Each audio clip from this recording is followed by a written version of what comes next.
Salut, bonjour ma famille dans le Seigneur, chers disciples du Seigneur Jésus-Christ. Que la gloire et l'honneur reviennent à notre Dieu, notre Père. J'aimerais, par la grâce du Seigneur, vous parler de quelque chose que le Seigneur m'a montré hier. Nous sommes aujourd'hui le 22 février et hier nous étions le 21 février 2021. C'était dans la matinée, pendant le culte. Hier, c'était dimanche. Donc hier, pendant le culte, on était en train de faire le culte et le Seigneur était en train de me montrer certaines choses pendant que nous étions en plein culte. Pendant que nous étions en culte, je voyais les cimetières. Je voyais les cimetières et je voyais une personne. On l'avait tenue par ses deux mains. On était en train de la forcer. On était en train de forcer cette personne à entrer dans les cimetières. Et cette personne était nue, n'avait pas de vêtements. Il y avait deux individus qui étaient en train de tirer cette personne-là et la faire entrer dans les cimetières. La personne se débattait. Elle disait « Je veux pas, je veux pas, je veux pas ». Mais il y avait deux individus en train de la forcer. Il y a un individu qui la tenait de la main gauche, l'autre par la main droite et on la poussait à entrer dans les cimetières. Je voyais cette image pendant que j'étais assise dans l'église. Et j'ai vu dans les cimetières, on va dire l'âme d'un petit garçon d'environ 8 ans. Je l'ai vu assis sur une tombe, avec sa main comme ça. Il était triste, il était malheureux. C'était un petit garçon. Il avait porté une culotte. Il avait porté, je crois, une culotte bleue. Une petite culotte bleue. Et je l'ai vu assis sur une tombe dans les cimetières pendant que nous étions à l'église en train de prier au culte. Après cette image, le Seigneur m'a montré une personne à l'hôpital. Cette personne était très amaigrie, très malade à l'hôpital. Et la personne était là juste sur son lit, en train d'agoniser. Et après, il m'a montré une autre personne. Cette personne était devant devant une maison. Une belle maison. Et ils étaient en groupe en train de discuter. Et je ne sais pas, mais je sais que cette personne était dans un groupe des gens qui font de la politique. Donc le Seigneur m'a montré 3 choses hier. Il y avait une personne qu'on était en train de tirer de force. Et la forcer à entrer dans les cimetières. Il y avait 2 individus qui la poussaient. La personne était nue. On poussait la personne pour que la personne entre dans les cimetières. Et dans les cimetières, j'ai vu sur une tombe un petit garçon assis, la main droite à la joue comme ça. Il était assis. Il était malheureux. Puis après, j'ai vu une autre personne sur un lit d'hôpital, très amaigrie, très affaiblie, en train d'agoniser. Puis après, j'ai vu une autre personne devant une maison, une très belle maison. Et il y avait une réunion, c'était une réunion politique. Quand le Seigneur m'a montré toutes ces choses, il m'a dit, ce sont mes enfants. Il m'a dit, ce sont mes enfants. Et le Seigneur était triste. Il y a des gens qui s'imaginent que Dieu là-haut dans le ciel, il se la coule douce, il boit du champagne, il passe du temps dans son jacuzzi. Non. La Bible nous dit il est allé s'asseoir à la droite de Dieu afin d'intercéder en notre faveur. Jésus est en train d'intercéder. Et il va intercéder comme ça jusqu'au dernier jour, jusqu'au jour où il va se décider à venir chercher ses enfants. Il ne va pas cesser d'intercéder en notre faveur. Dieu n'est pas tranquillement là-haut en train de se faire une pédicure, manicure. Dieu est triste de voir ses enfants se pervertir. Dieu est triste de voir ses enfants souffrir. Dieu est triste de nous voir vivre dans le péché. Dieu est triste quand il voit tout ce qui se passe sur cette terre. Les guerres, la famine, la maladie, la souffrance, la jalousie, la haine. Dieu est triste quand il voit ces choses. Et hier, il était en train de dire, ce sont mes enfants, ce sont mes enfants, ce sont mes enfants. Cette personne qu'on était en train de forcer à entrer dans les cimetières, la personne était encore en vie. Et on était en train de la forcer à entrer dans les cimetières. Ça veut dire que on l'a forcée à mourir. On l'a poussée à la mort. La Bible nous dit dans le livre de Deutéronome au chapitre 30. Je mets devant toi la vie et la mort. La bénédiction et la malédiction. Le mal et le bien. Choisis la vie afin que tu vives. Nous avons un choix à faire entre la vie et la mort. Et la vie, c'est Jésus. Le Seigneur ne force pas, il ne nous force pas à lui obéir, il ne nous force pas à le suivre. Il est écrit dans le livre d'Apocalypse au chapitre 3 au verset 20, il dit « Voici, je me tiens à la porte et je frappe. Si quelqu'un entend ma voix, ouvre la porte, j'entrerai chez lui et je souperai avec lui. » Dieu ne force pas. Il nous présente des choix et c'est à nous de faire des choix. Nous avons été créés à son image et à sa ressemblance. C'est pour ça qu'il nous donne le choix. Nous avons le choix, c'est parce que nous sommes des êtres supérieurs. Nous ne sommes pas comme les animaux et les végétaux, ils n'ont pas de choix. Nous sommes comme Dieu. Nous avons été créés à sa ressemblance. Dieu fait ce qu'il veut. Les plantes ne font pas ce qu'elles veulent. Les animaux ne font pas ce qu'ils veulent. Mais nous avons des choix à faire.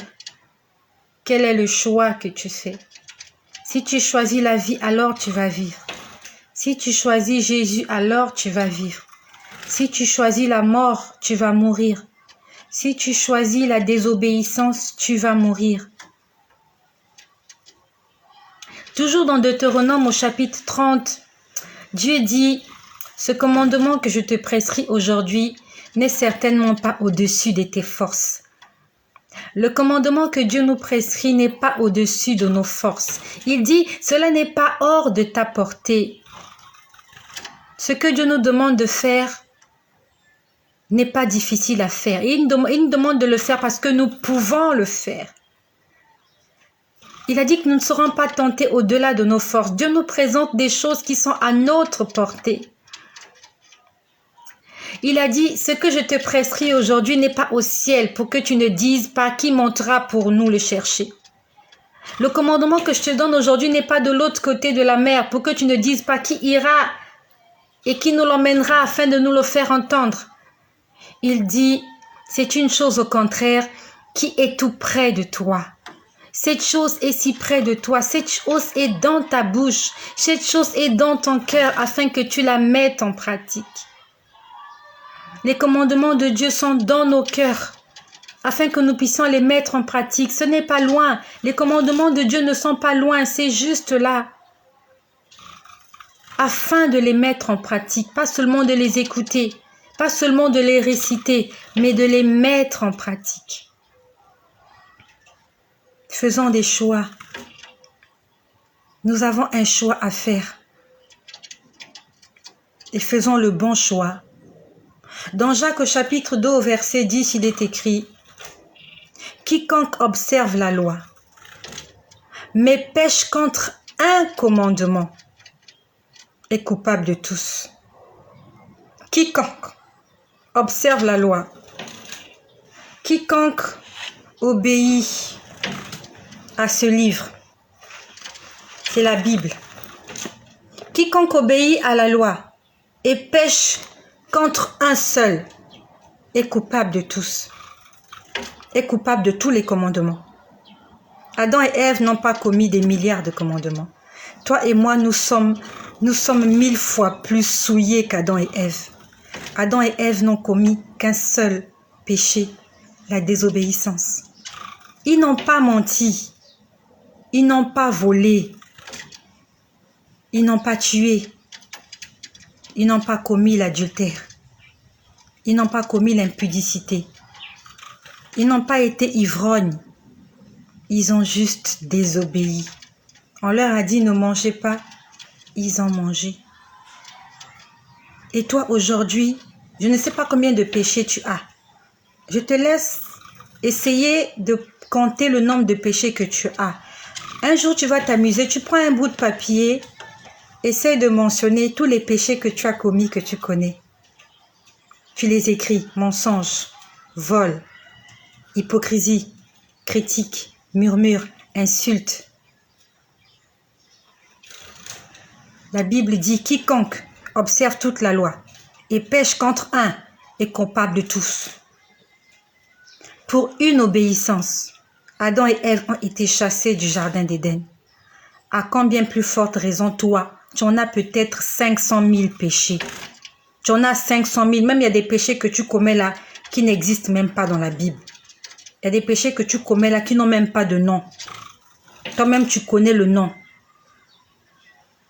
Et tu t'imagines qu'il y a des petits et il y a des grands péchés. Faut pas se laisser berner par ce que les hommes nous disent. Adam et Ève n'ont commis qu'un péché. Et il y a des hommes là dehors qui disent, il y a des petits péchés, il y a des grands péchés. Les grands péchés, c'est tuer. Les autres, c'est petit. Est-ce qu'Adam et Ève ont tué? Ils n'ont même pas menti. Ils ont dit la vérité. Quand Dieu est venu leur poser la question, ils ont dit la vérité. Ils ont dit, le diable nous a séduits. Et on a mangé. Ils ont juste mangé quelque chose qu'il ne fallait pas manger. Et toi, tu appelles mentir petit péché. Tu appelles voler demi-petit. Et tu appelles tuer gros péché. Tout péché est un péché. La Bible dit, quiconque pêche contre un est coupable de tous. Si tu mets en application tous les commandements, mais que tu mens, mon frère, tu es un injuste. Et 1 Corinthiens chapitre 6, verset 10 dit, aucun injuste n'héritera le royaume des cieux. Pour ton mensonge, tu n'entreras pas au ciel. Pour la petite bière, ta petite ivrognerie, tu n'entreras pas au ciel. Pour tes petites folies que tu fais, tu n'entreras pas au ciel. Parce que tu as désobéi. Pour une erreur que tu auras commise, tu as désobéi. Plusieurs vont me dire, oui, tout le monde pêche. Oui, tout le monde pêche. Mais la différence qu'il y a, c'est que si tu as le Saint-Esprit, il t'enseignera toutes choses. Il t'apprendra à ne plus pécher. La différence est celle-là. Elle fait toute la différence. Le fait d'avoir le Saint-Esprit en toi, il t'apprend et il t'aide à faire des choses au-delà de ce que tu ne peux pas faire. Jésus de lui-même, c'était difficile pour lui d'aller à la croix. Mais comme il était revêtu du Saint-Esprit, le Saint-Esprit lui a donné la force afin d'accomplir sa mission jusqu'à la fin. Beaucoup de disciples sont morts comme des martyrs. Mais ils sont morts comme des martyrs parce qu'ils avaient le Saint-Esprit en eux. La Bible nous dit qu'au départ, quand Jésus est mort, ils se sont enfermés, ils avaient peur de la persécution. Mais après la Pentecôte, on a dit qu'ils sont sortis dans les rues. Ils ont commencé à prêcher l'évangile. Ils avaient le courage. Ils commençaient à faire des choses qu'ils ne pouvaient pas faire avant. Le Saint-Esprit te permettra et te donnera la force de faire des choses au-delà de ce que tu ne peux pas imaginer. Le Saint-Esprit est celui-là qui te dira, laissez-moi, coupez-moi la gorge, je ne vais pas renier le Seigneur. Mais si tu n'as pas le Saint-Esprit, ça sera difficile pour toi de vivre une vie de sanctification. Ça sera difficile pour toi de traiter durement ton corps si tu n'as pas le Saint-Esprit. Il n'y a pas de petit péché, il n'y a pas de grand péché. C'est un mensonge. Va lire la Bible, ne te laisse pas tromper par les hommes. Va lire la Bible, cherche là où c'est écrit petit péché. Cherche là où c'est écrit grand péché. On parle des 10 commandements dans le livre d'Exode 20. On dit tu ne tueras pas, tu ne mentiras pas, tu ne commettras pas d'adultère, honore ton père et ta mère. Ça veut dire qu'ils sont tous au même pied d'égalité. Tous les commandements sont des commandements. Il n'y en a pas des petits, il n'y en a pas des grands. Arrêtons de nous faire berner par la religion. La religion va nous tromper. Tout se trouve dans la Bible. Tout se trouve dans la Bible. Judas n'a pas tué Jésus. Judas a trahi Jésus. Il n'a pas enfoncé les clous dans la chair de Jésus. Il n'a pas giflé Jésus. Mais il a trahi. Il a renié. Et c'est ça qui a entraîné sa mort. On ne parle pas d'autre chose de Judas, si ce n'est que de ça. Je ne sais pas s'il a commis d'autres erreurs, mais la Bible nous dit que la seule erreur qu'il avait commise, c'était celle-là, d'aller trahir Jésus. Et il en a assumé les conséquences. Le fait d'avoir trahi le Fils de Dieu. Ne te trompe pas, mon ami. Ton péché, aussi petit soit-il, il s'appelle péché. Et si tu continues à le garder, tu n'entreras pas dans le royaume des cieux. Et Jésus était là, il disait, mes enfants, mes enfants. Il était en train de dire, mes enfants, regarde comment on est en train de traiter mes enfants. Le Seigneur était triste. Comment on était en train d'amener ses enfants dans les cimetières. Comment j'ai vu l'âme de ce petit garçon. De ce petit garçon, je ne sais pas où est sa mère, je ne sais pas où est son père. Toi, parent, parle de Jésus à tes enfants. Parlons des enfants, parlons aux enfants de Jésus. Cette âme qui était errante dans le cimetière, je ne sais pas pourquoi est-ce que ce petit garçon était mort, mais je l'ai vu assis sur une tombe. Je ne sais pas si cette tombe, c'est sa tombe, mais il était là assis, malheureux, loin de son père, loin de sa mère.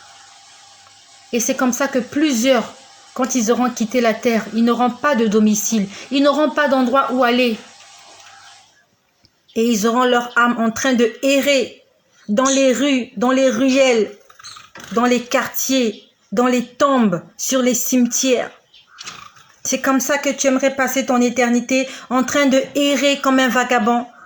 Ou alors tu aimerais la passer dans la majesté, dans le repos éternel, auprès de ton Créateur. Tu dois faire le choix. Deutéronome 30. Deutéronome 30. À partir du verset 11, je mets devant toi la vie et la mort. Choisis la vie afin que tu vives. Choisis la vie afin que tu vives, toi et ta postérité.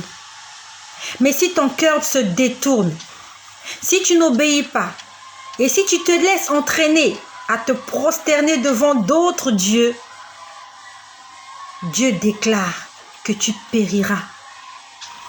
Et Dieu n'est pas un menteur. Dieu n'est pas un fils d'homme pour se repentir. Ce qu'il a dit, il l'accomplit. Que ce soit les bénédictions, que ce soit les malédictions, tout ce qu'il a dit s'accomplit. Dieu n'ira pas à l'encontre de sa volonté à cause de toi. Parce qu'il t'aime beaucoup, parce que tu es exceptionnel, parce que tu es très beau, tu es très belle, parce que tu as un beau sourire. Dieu veille sur sa parole afin de l'accomplir. S'il a dit aucun injuste n'héritera le royaume des cieux, alors aucun injuste n'héritera, quel que soit tout ce qui se passera pour cette personne. Si cette personne meurt dans un état de péché, si cette personne quitte la terre et qu'elle n'est pas en paix avec son prochain, si cette personne quitte la terre et qu'elle n'est pas en paix avec son Dieu, cette personne ne reposera pas en paix. Chaque fois que tu feras un rip sur une photo, regarde la personne, regarde la photo, pose-lui la question. Est-ce que tu es en train de ripper vraiment là où tu es? Est-ce que tu ripes vraiment? Pose-lui la question, regarde l'image. Dis-lui, est-ce que tu reposes en paix, mon frère, toi qui en as rippé sur Internet? Est-ce que tu reposes en paix, ma soeur, toi qu'on est en train de ripper? Et toi aussi, le jour qu'on va passer ta photo sur Internet, est-ce que tu seras en train de ripper là où tu seras de l'autre côté? Où tu seras dans le lieu de tourment, en train de te faire torturer. Là où il y a beaucoup de gens, ils sont nus, abandonnés à eux-mêmes. Il n'y a pas d'eau, il n'y a pas de nourriture, il n'y a pas de vêtements. Il n'y a pas d'air conditionné, il n'y a pas de lumière. Il n'y a que la souffrance, il n'y a que la désolation, il y a des pleurs, il y a des cris. Il y a des tourments, il y a des grincements de dents. Tu as passé 40 ans de vie sur terre à faire la fête. Et tu vas passer ton éternité à souffrir. Vaut mieux souffrir sur cette terre et de vivre l'éternité dans la joie. Vaut mieux se priver des richesses. Vaut mieux se priver des convoitises de la chair sur cette terre et de passer son éternité tranquillement, couché, allongé sur du gazon, sur des fleurs, dans le royaume des cieux, en train d'écouter de la musique, là où il n'y a pas de pleurs, là où il n'y a pas de grincement de dents. Et le choix, c'est toi qui le fais. Dieu ne force personne. Il n'a pas forcé Adam et Ève à lui obéir. Il leur a juste dit qu'il y avait des commandements à respecter, sinon ils allaient mourir. Et toi aussi qui m'écoutes, si tu ne respectes pas les commandements, alors tu vas mourir. Mourir signifie tu vas passer ton éternité loin de ton Créateur, loin de la lumière, loin du bonheur, loin de la joie, loin de la paix, loin du repos. Tu seras dans les tourments éternels. Que le Seigneur te fasse grâce de revenir à la maison avant qu'il ne soit trop tard, comme l'enfant prodigue.